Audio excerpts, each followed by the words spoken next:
देख रहे हैं एग्जाम टूर। आपसे बता दें बहुत महत्वपूर्ण सूचना है आप सभी के लिए, अभी भी फर्जी शिक्षक पकड़े जा रहे हैं बायोमेट्री में। आप देखे होइएगा, एक बार नवंबर में नियुक्ति पत्र दिया गया, एक बार जनवरी में नियुक्ति पत्र दिया गया। दोनों को एक ही बार गांधी मैदान मिलाकर सबका सत्यापन कर लिया जाता, 1000, 10,000, 50,000 जो भी पकड़ाते पकड़े जाते। इस तरीका से कब तक चलेगा, कहीं कहीं बंद भी हो जाता है। देखिए बहुत सारा डिमांड है। अब विधानसभा में, इधर पहले अभ्यर्थी मांग करते थे, अब विधानसभा में भी डोमिसाइल को लेकर मांग शुरू हो चुका है। कई सारा मांग है। फिर से शिक्षा विभाग में आपको 40,000 वैकेंसी देखने को मिल जाएगा। यह भी एक आप लोग के लिए बिहार विद्यालय परीक्षा, सब पर धीरे धीरे चर्चा करें। पहले देख लीजिए क्या है। यह बिहार विद्यालय परीक्षा समिति के द्वारा भी नोटिस आया है सक्षमता परीक्षा के लेकर। 10 बजे से 4 बजे तक अब विद्यालय खुलेंगे। 40,506 शिक्षकों की बहाली होगी। डोमिसाइल नीति, सबसे पहले डोमिसाइल से ही चर्चा करते हैं, उसके बाद फिर आगे बढ़ेंगे। तो आप देखिएगा डोमिसाइल को लेकर क्या है और इस पर क्या है। यहां पे देख सकते हैं डोमिसाइल नीति लागू कर 90% आरक्षण की मांग की। एक विधायक हैं और उन्होंने 90% आरक्षण की मांग कर दिए। डुमराव विधायक डॉक्टर अजीत कुमार सिंह ने बिहार विधानसभा सत्र के दौरान शून्यकाल में डोमिसाइल नीति लागू करने की मांग की। विधायक ने कहा कि राज्य में डोमिसाइल नीति लागू करते हुए राज्य के सभी नौकरी में 90% स्थानीय नागरिकों को आरक्षण किया जाए। विधायक ने कहा कि बिहार जैसे राज्य जहां रोजगार के बहुत ज्यादा साधन नहीं है, यह बात सही है, बिहार में कोई इंडस्ट्री वगैरह नहीं है। बहुत सारे सीटेट वाले भी देखेंगे, एस्टेट वाले भी देखेंगे, और जो इस बार डीएलएड कर रहे हैं उनके लिए भी है, जो डीएलएड अपेयरिंग वाले हैं सबके लिए कुछ ना कुछ महत्वपूर्ण है। विधायक ने कहा कि राज्य में रोजगार की उतना संसाधन नहीं है।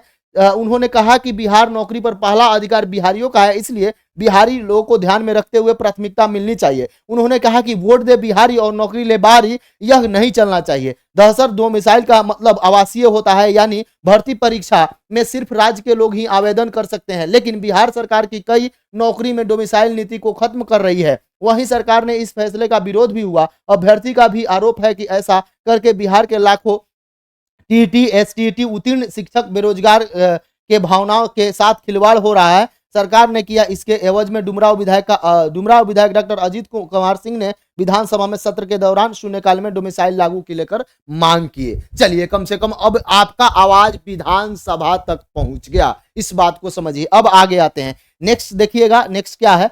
नेक्स्ट में देखिएगा 40,506 प्रधान शिक्षकों की भर्ती होगी। यह नियुक्ति प्रक्रिया बहुत बार आ रहा था, बहुत सारा इसमें समस्या हो जा रहा था, लेकिन अब इसका सब कुछ साफ हो चुका है। अब बहुत जल्द इस पर आपको वैकेंसी देखने को मिल जाएगा। और एक बात बता दें, इसमें देखिएगा बहुत सारा संशोधन हुआ है। अब जहां भी विश्वविद्यालय वगैरह था वहां 10+2 की पढ़ाई नहीं होगी वहां। और एक बात बता दें, जो यहां पे देखिएगा, ये भी आप लोगों के लिए अच्छी खबर है कि बैठक में कुल 35 एजेंडा पर मंजूरी मिली। एक अन्य फैसला के तहत 176, जैसा कि आप ये देख सकते हैं, ये बिहार शिक्षक के लिए जो टीआरई 3.0 होने जा रहा है, उसके लिए आपको गाइड देखने को मिल रहा होगा। जैसे 1 to 5 के लिए है, ये 6 to 8 का सामाजिक विज्ञान है, ये 9-10 का सामाजिक विज्ञान है, उसी तरीके से ये 6 to 8 का विज्ञान है, और ये हो गया आपका 9-10 का विज्ञान है, तो और साथ ही सामान्य ज्ञान है। तो आप देख सकते हैं जितनी भी किताबें हैं बिल्कुल टू द पॉइंट, दिसंबर तक के जितने भी सारे प्रश्न पत्र हैं सारे सब में आपको देखने को मिलेगा। प्लस जो सामग्री आपको चाहिए, जिससे आपको सफलता मिलेगी, और इससे पहले भी बहुत लोगों को सफलता मिली है, इससे आपको फायदा हो सकता है। बिल्कुल आप इस बुक को देखिए और आप बिल्कुल इसको लेकर अपने टीआरई में बिल्कुल सफल होइए।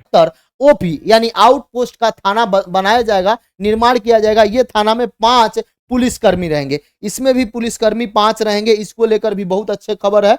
और शेष आपसे बता दें, जो भी प्रिंसिपल बनना चाहते हैं, जो भी प्रधानाध्यापक की अर्हताएं रखते हैं, वो अभी से जुड़ जाए, क्योंकि पिछला बार हुआ था तो आप देखे होइएगा कितना कम रिजल्ट आया था। आपके लिए अच्छी खबर है। आगे आते हैं। आगे देखिएगा, ये डोमिसाइल हो गया, शिक्षक भर्ती हो गया। अब यहाँ पे आइए, विद्यालय की अवधि 10 बजे से 4 बजे तक है। सभी लोगों को मालूम है, थोड़ा सा समस्या हो रहा था। जो सुदूर गांव में महिला लोग टीचर बनी थी, वहां जा रही थी, वहां आने जाने में दिक्कत हो रहा था। इसको लेकर ये फैसला लिया गया। ये सराहनीय कदम है सरकार का। आगे आइए, अगला में देखिएगा, बिहार विद्यालय परीक्षा समिति, यानी कि यहाँ पे दिया गया है 24 प्रथम के आवेदन पत्र भरे जाने की विस्तार तिथि किया गया है। स्थानीय शिक्षकों के लिए जो सक्षमता परीक्षा देते, उनका तिथि में थोड़ा सा विस्तार कर दिया गया। तो आप अभी भी यदि आवेदन नहीं किए हैं, दिनांक 19/2/2024 के आलोक में वैसे शिक्षक जो मैट्रिक उत्तीर्ण के पश्चात वर्षीय प्रशिक्षण, वैसे प्रशिक्षण अभ्यर्थियों को दिनांक 22/2/2000 इतना तक परीक्षा में ऑनलाइन परीक्षा आवेदन पत्र भरने की तिथि कर दिए गए। परीक्षा शुल्क जमा करके अपना भुगतान कर सकते हैं। यदि आप भुगतान नहीं भी किए हैं तो अभी भी समय है, 22 तारीख तक आप भुगतान कर सकते हैं और आप वहां पे एलिजिबल हो सकते हैं। आगे आइए, बिहार विद्यालय परीक्षा समिति, यहां पे वैसे अभ्यर्थी जो डीएलएड इस बार करना चाहते हैं, यानी कि देखिएगा उन लोगों के लिए क्या कहा गया है, थोड़ा सा ध्यान पूर्वक देखिएगा। आप यदि पेमेंट नहीं किए हैं, एडिट करना चाहते हैं, कहीं समस्या है, किसी भी प्रकार का आप आवेदन कर दिए हैं, कोई डॉक्यूमेंट्स अपलोड नहीं किए हैं या कोई भी टेंशन है, तो आप अब कर सकते हैं। 22/2/2024 से लेकर 26/2/2024 तक आप अपलोड कर सकते हैं। सभी अभ्यर्थी को निर्देश दिया जाता है कि डम्मी प्रवेश पत्र में मुद्रित एक यानी कुछ जो डम्मी प्रवेश पत्र आपको दिया गया है उसमें कहीं भी किसी भी प्रकार का कोई गलती आपको हो तो आप अभी भी सुधार सकते हैं। ये अंतिम मौका होगा, साफ तौर पर लिखा गया है। 26 तक जमा होगा, अन्यथा भूलवश प्रवेश पत्र आपको नहीं दिया जाएगा। यदि किसी कारण से आप गलती करते हैं तो आपको प्रवेश पत्र नहीं दिया जाएगा, और 26 के बाद किसी भी प्रकार की त्रुटि में सुधार का मौका आपको नहीं मिलेगा। यानी कि ये अंतिम मौका है जो इस बार डीएलएड करना चाहते हैं, जो डीएलएड के लिए आवेदन किए हैं उनके लिए। अब आते हैं, थोड़ा सा ध्यान पूर्वक देखिएगा, यहां पे है 18 शिक्षकों का नहीं हो सका सत्यापन।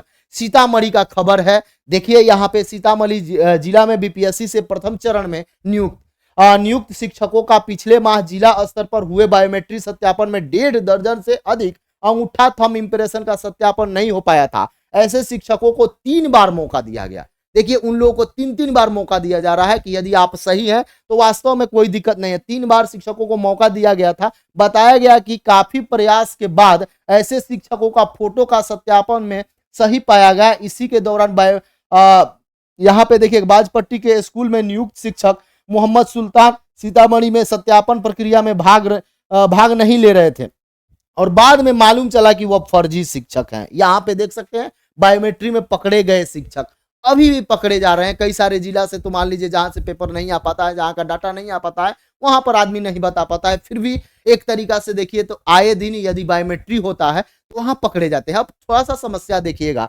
आप बिहार में ही है, थाली चावल ये सब जो मिलता है अभ्यर्थी को बांटने के लिए, वो बैग हो या किताब हो या उनका ड्रेस का पेमेंट हो, उसमें लोग कटौती कर लेते हैं। साइकिल 2200, 2500, 5000 मिलता है, उसमें लोग कटौती कर लेते हैं।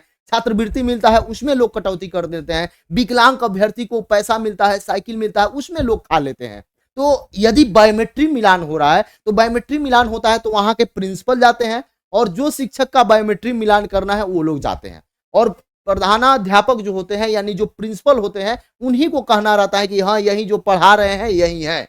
अब वहां क्या हो सकता है, कितना दबाव होता है आप भी जानते हैं। बहुत सारे अभ्यर्थी इस पर भी आरोप लगा रहे हैं, तो सरकार और आयोग को इस पर विचार कर लेना चाहिए। जिस तरीका से नियुक्ति पत्र दिया गया उसी समय 2 दिन लगता, 4 दिन लगता, पटना में कर लिया जाता, पूरा देख रेख में किया जाता तो अच्छा होता। 5 लाख 7 लाख में तो बहुत लोग बिक जाते होंगे। ये मेरा आरोप नहीं है, ये बिहार के जनता का आरोप है, बिहार के जो अभ्यर्थी है उनका आरोप है, सभी लोग का आरोप है। यदि इस तरीका से सही से जांच होना चाहिए, क्योंकि अभी ये प्रथम चरण का जांच चल रहा है, यहाँ पकड़े जा रहे हैं, 3 बार मौका दिया जा रहा है, तब मुश्किल से मिलान हो रहा है। मुश्किल कैसा मिलान हो जा रहा है आप भी समझते हैं, मुश्किल से कैसे मिलान, इन सारे चीज को लेकर अभी सीटेट अभ्यर्थी का सबसे बड़ा समस्या यह है कि आवेदन करें तो क्या लिखें, क्या एनए डाल दें, या पिछला बार एनए डलवाया गया था उसके बाद एडिट करवाया गया था, इस बार क्या होगा।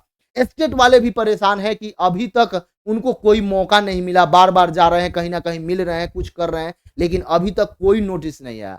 बीपीएससी के द्वारा भी कोई नोटिस नहीं आया, क्योंकि अभी जब तक मैं वीडियो बना रहा हूं, समय जो हो रहा है, इस समय तक किसी भी प्रकार का कोई लेटर नहीं जारी किया गया, टोटल नियुक्ति नहीं बताया गया। तो इससे अभ्यर्थी को यह भी लग रहा है कि क्या आवेदन की तिथि बढ़ सकती है।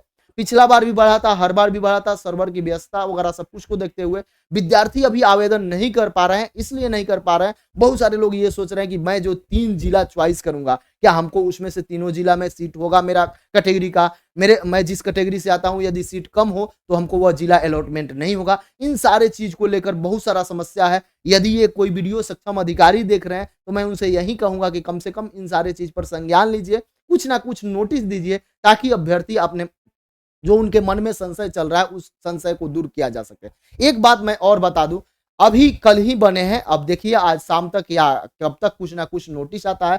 बहुत सारे लोग प्रयास कर रहे हैं, रहमान सर भी इस पर प्रयास कर रहे हैं, नवीन सर भी मिलने का प्रयास कर रहे हैं। क्या हो रहा है सब कुछ आप धैर्य बना के रखिए। बहुत सारे विद्यार्थी आप देखे होइएगा सोशल मीडिया पर चल रहा है कि अमुक तारीख को सीटेट अभ्यर्थी जो है, सीटेट स्टेट अपेयरिंग वाले जो है, स्टेट अपेयरिंग वाले सब लोग वो अपना मांग रखेंगे।